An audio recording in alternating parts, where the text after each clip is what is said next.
Question number 29 में कह रहा है can the following groups of elements be classified as Dobereiner's triad. तो डोबर्नियर्स ट्राइड में आपने 3 एग्जांपल अपनी बुक में पढ़े हैं, कौन कौन से? लिथियम, सोडियम, पोटेशियम, ये एल्कली मेटल्स वाला एक सेट पढ़ा है आपने। दूसरा सेट आपने पढ़ा था एल्कलाइन अर्थ मेटल्स वाला, है ना, कैल्शियम, स्ट्रोंटियम, बेरियम। और थर्ड आपने कौन सा पढ़ा था? हेलोजन, क्लोरीन, ब्रोमीन और आयोडीन। ठीक है, तो अगर ऐसा और ऐसा एग्जाम में हमें दे दें तब तो हम डायरेक्ट पहचान जाएंगे, लेकिन ध्यान से चेक करो, इन्होंने पार्ट ए में आपको क्या दिया हुआ है? सोडियम, सिलिकॉन और क्लोरीन, तो इससे तो मैच कर नहीं रहे। ठीक है, तो हमें चेक करना पड़ेगा। उसके बाद सेकंड दिया बेरिलियम, मैग्नीशियम एंड कैल्शियम, तो ये कहीं से मैच नहीं कर रहा है, तो हमें चेक करना पड़ेगा। अगर डायरेक्ट ये सेट उठा के दे दिए होते इन्होंने तब तो हम बोल देते हैं हाँ भाई डोबर्नियर्स ट्राइड को फॉलो कर रहा है। ठीक है ना, अब देखते हैं जरा इसको सॉल्व कैसे करेंगे। देखो बच्चों समझो, यहाँ पर इन्होंने क्या किया है, आगे दिया हुआ है आपको एटॉमिक मासेस ऑफ बेरिलियम का एटॉमिक मास 9, सोडियम का 23, मैग्नीशियम का 24, सिलिकॉन का 28, क्लोरीन का 35 और कैल्शियम का 40। कह रहा है एक्सप्लेन बाय गिविंग रीजन। ठीक है, मतलब ये जो सेट ए है सोडियम, सिलिकॉन, क्लोरीन, और set B beryllium, magnesium and calcium, ये डोबर्नियर्स ट्राइड को फॉलो कर रहे हैं कि नहीं कर रहे हैं, हमें रीजन के साथ बताना है। तो डोबर्नियर्स ट्राइड में क्या होता था स्टूडेंट्स, याद करिए, ये जो बीच वाला एलिमेंट होता था इसका जो एटॉमिक मास होता था ये फर्स्ट और लास्ट वाले एलिमेंट के एटॉमिक मासेस का एवरेज होता था, और हमेशा वैल्यू एग्जैक्ट नहीं आती थी, रफली भी आ सकती है। ठीक है, अब सुनो मेरी बात, हमेशा याद रखना जब भी ऐसे क्वेश्चन आए बच्चों एग्जाम में, क्वेश्चन वो आपको एग्जाम में कुछ भी बना के दे सकता है। ओके, जब भी ऐसे क्वेश्चन आए तो 2 बातों का ध्यान रखना है। ठीक है, पहली बात ये है कि आपको रफली चेक करना है। क्या चेक करना है आपको? रफली चेक करना है। क्या चेक करना है रफली? कि जो मिडल वाला एलिमेंट है उसका एटॉमिक मास एवरेज होना चाहिए। किसका? ये जो एक्सट्रीम एलिमेंट्स हैं इनके। ठीक है, मतलब अगर हम सोडियम और क्लोरीन का एटॉमिक मास ऐड करें तो रफली, एग्जैक्टली नहीं, रफली किसके इक्वल आना चाहिए? सिलिकॉन के। एक तो ये बात, अगर ये रूल फॉलो हो जाए तो सेकंड आपको चेक लगाना है कि इनकी प्रॉपर्टीज भी क्या होनी चाहिए? सिमिलर प्रॉपर्टीज भी होनी चाहिए। ये दोनों फॉलो करना चाहिए तभी वो डोबर्नियर ट्राइड में आएगा। ठीक है, आइए करते हैं हम सॉल्यूशन ए। ठीक है, तो सॉल्यूशन ए के लिए ध्यान से देखिए, सॉल्यूशन ए का थ्योरी हमने यहाँ लिखा हुआ है, बट आइए पहले हम चेक करते हैं। ठीक है, तो ध्यान चेक करो बच्चों, सोडियम का एटॉमिक मास कितना दिया हुआ है? 23। ओके, ये ऊपर लिख देते हैं एटॉमिक मास का। उसके बाद सिलिकॉन का कितना दिया हुआ है आपको? 28। और उसके बाद क्लोरीन का कितना दिया हुआ है आपको? 35। ये क्लोरीन का आपको 35 दिया हुआ है। ठीक है, अब चलिए हम सिलिकॉन का निकालते हैं। कैसे निकालेंगे?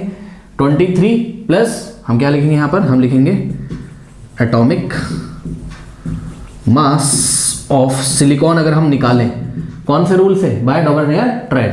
तो 23 प्लस 23 और प्लस 35 डिवाइडेड बाय 2 करना पड़ेगा। आइए जरा चेक करते हैं, 5 प्लस 3 कितना होता है बोलिए?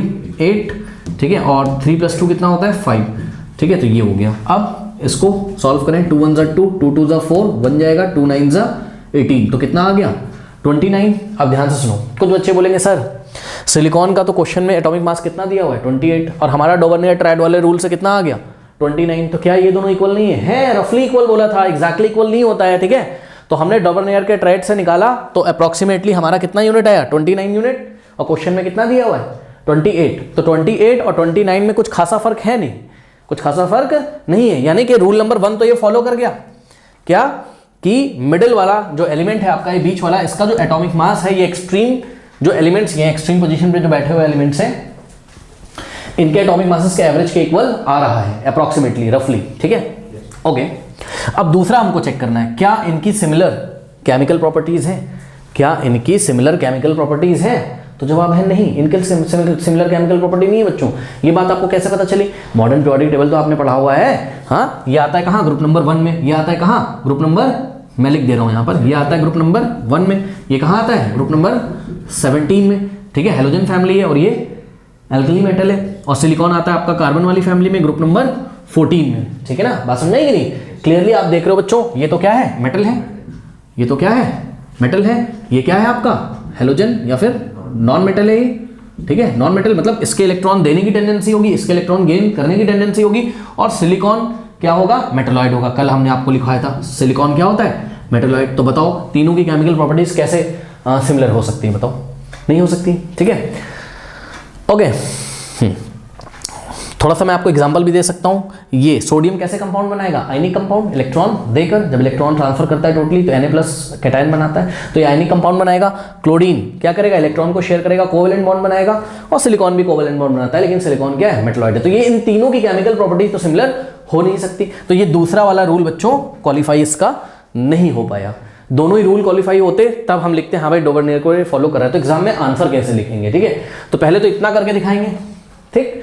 उसके बाद हम बोल देंगे भाई सोडियम क्या है, मेटल है, क्लोरीन क्या है, नॉन मेटल है, मेटलॉइड है, कौन, सिलिकॉन, इसलिए इनकी केमिकल प्रॉपर्टीज सिमिलर नहीं होती हैं, ठीक है। अब सुनो, ऐसे करके थ्योरी लिखेंगे। क्या लिखेंगे, इन्होंने हमसे पूछा था क्या ये डोवर्नियर ट्रायड को फॉलो करेंगे, ये वाला जो आपका फर्स्ट सेट है, हम लिखेंगे no, comma, because all these elements यानी कि sodium, silicon and chlorine, because all these elements do not have similar chemical, do not have similar properties, although का मतलब जबकि the atomic mass of silicon is average of atomic masses of sodium and chlorine। इनकी chemical properties यानी कि इनकी जो properties है वो तो सिमिलर नहीं है, जबकि सिलिकॉन का जो एटॉमिक मास है वो रफली एवरेज है किसका, सोडियम और क्लोरीन के एटॉमिक मास का एवरेज है। बात समझ में? तो फर्स्ट प्रॉपर्टी तो ये फॉलो, फर्स्ट रूल तो फॉलो कर रहा था, सेकंड को ये फॉलो नहीं कर रहा था। तो इस तरीके से सॉल्यूशन ए को करेंगे। अब देखते हैं सॉल्यूशन बी कैसे करेंगे, ठीक है। तो सॉल्यूशन बी के लिए थ्योरी हमने यहाँ पहले ही लिख दी हुई है। अब यहाँ पर आपके पास सेट क्या है, बेरिलियम, मैग्नीशियम एंड कैल्शियम, ठीक है। तो रूल नंबर 1 क्या चेक करना है कि रफली क्या मिडल वाला जो एलिमेंट है यानी कि मैग्नीशियम का जो एटॉमिक मास है वो एक्सट्रीम पे बैठे हुए एलिमेंट्स के एटॉमिक मास के एवरेज के इक्वल आना चाहिए, ठीक है। तो यहाँ पर आप लोग क्लियरली अगर देखें तो ये रहा आपका बेरिलियम, ये रहा आपका मैग्नीशियम और ये रहा आपका कैल्शियम, करेक्ट। तो बेरिलियम का कितना दिया हुआ है बच्चों, चेक करो जरा, 9 दिया हुआ है, ठीक है। मैग्नीशियम 24 दिया होगा और क्लोरीन नहीं, कैल्शियम कितना दिया है 35। तो अब हम निकालेंगे बाय डोवर्नियर ट्रायड किसका, एटॉमिक मास मैग्नीशियम का, ठीक है। पोटेशियम कितना दिया है, कैल्शियम का 40 दिया, चलो ठीक है। हाँ, क्लोरीन का 35.5 होता है तो यहाँ 35 दिया, ठीक है, ओके। तो यहां हम निकालेंगे क्या, atomic mass of magnesium by Dobereiner triad by dt का मतलब Dobereiner triad is equals to, ये एक्सट्रीम का सम करो, 9 + 40 डिवाइडेड बाय 2। हाँ भाई कितना आएगा, 40 + 9 49 और डिवाइडेड बाय 2 करिए, कितना हो जाएगा, कितना आ जाएगा ये 24.5। तो 24.5 आया, ठीक है। अब बच्चों चेक करिए, 24.5 हम रफली बोल सकते हैं वो किसके इक्वल है, 24 के। हाँ भाई पहला रूल तो फॉलो हो गया, क्या कि जो बीच वाला एलिमेंट है इसका जो एटॉमिक मास है ये एवरेज है किसका, बेरिलियम और कैल्शियम के एटॉमिक मास का एवरेज है, ठीक है ना, ओके। अब दूसरा हमें ये चेक करना है क्या इनकी सिमिलर प्रॉपर्टी है, बेरिलियम, मैग्नीशियम और कैल्शियम की क्या सिमिलर प्रॉपर्टी है। ये आपको कहाँ से पता चलेगा, ये आपको पता चलेगा मॉडर्न पीरियोडिक टेबल से बच्चों। मॉडर्न पीरियोडिक टेबल में आपने देखा है, अब यहाँ पे तो बच्चों जगह है नहीं मेरे पास, यहाँ पे कर देता हूँ मैं छोटा छोटा, ठीक है। मॉडर्न पीरियोडिक टेबल में ग्रुप नंबर 2 आपने देखा है, याद है, बेटा, मांगे, कार, स्कूटर, बाप, राजी, याद है। Beryllium, magnesium, calcium group number 2 में आते हैं, एल्कलाइन अर्थ मेटल्स हैं। तो ये लगभग इनकी केमिकल प्रॉपर्टीज कैसी होगी, सिमिलर होगी। हालांकि बेरिलियम जो होता है वो थोड़ा सा साइज में छोटा होता है ना, तो वो थोड़ा डिफरेंटली बिहेव करता है, आप क्लास 11th में पढ़ेंगे। बट अभी के लिए जो क्लास 10th में हमें पढ़ाया गया है क्या कि बेरिलियम, मैग्नीशियम और कैल्शियम सेम ग्रुप के एलिमेंट्स की प्रॉपर्टी, केमिकल प्रॉपर्टी क्या होती है, सिमिलर होती है। तो इनकी केमिकल प्रॉपर्टी अभी के लिए क्या होगी, सिमिलर। क्योंकि अगर आप इलेक्ट्रॉनिक कन्फिगरेशन करके चेक करें तो इसके भी आउटर मोस्ट में 2 इलेक्ट्रॉन होगा, बेरिलियम का एटॉमिक नंबर कितना होता है 4, तो इसका इलेक्ट्रॉनिक कन्फिगरेशन क्या होगा 2,2, चेक करो इसका कितना होगा 2,2, ठीक है। मैग्नीशियम का एटॉमिक नंबर कितना होता है 12, तो 2,8,2 और कैल्शियम का कितना होता है 20, तो 2,8,8,2। तो चेक करो सबके आउटर मोस्ट में कितने इलेक्ट्रॉन आ रहे हैं 2, तो सभी एलिमेंट्स यहाँ पे 2 इलेक्ट्रॉन निकालना चाहते हैं, ठीक है। और ऑब्वियसली कोई ना कोई आयनिक बॉन्ड बनाएंगे। बहरहाल वैसे बेरिलियम आयनिक बॉन्ड नहीं बनाता है, वो साइज में छोटा होता है, कोवेलेंट बनाता है, वो सब हम लोग क्लास 11 में पढ़ेंगे। लेकिन ये सेम ग्रुप में आ रहे हैं, इसलिए अभी के लिए इनकी केमिकल प्रॉपर्टीज को हम सिमिलर मान के चल रहे हैं। तो ये सेकंड के लिए भी क्या हो गया, क्वालिफाई हो गया। तो फर्स्ट के लिए भी क्वालिफाई हो गया, सेकंड के लिए भी क्वालिफाई हो गया, इसलिए डोवर्नियर ट्रायड को फॉलो करेगा। तो आंसर हम कैसे करेंगे, पहले हम इतना करके दिखाएंगे एग्जाम में, ठीक है। उसके बाद हम लिखेंगे yes because they have similar properties. Similar properties तो होनी चाहिए, एज वेल एज क्या होना चाहिए, the mass of the magnesium, the mass of the magnesium is रफली the average of the atomic mass of beryllium and calcium. Okay, तो इस तरीके से एग्जाम में हम आंसर करेंगे। ओके, कर लीजिए।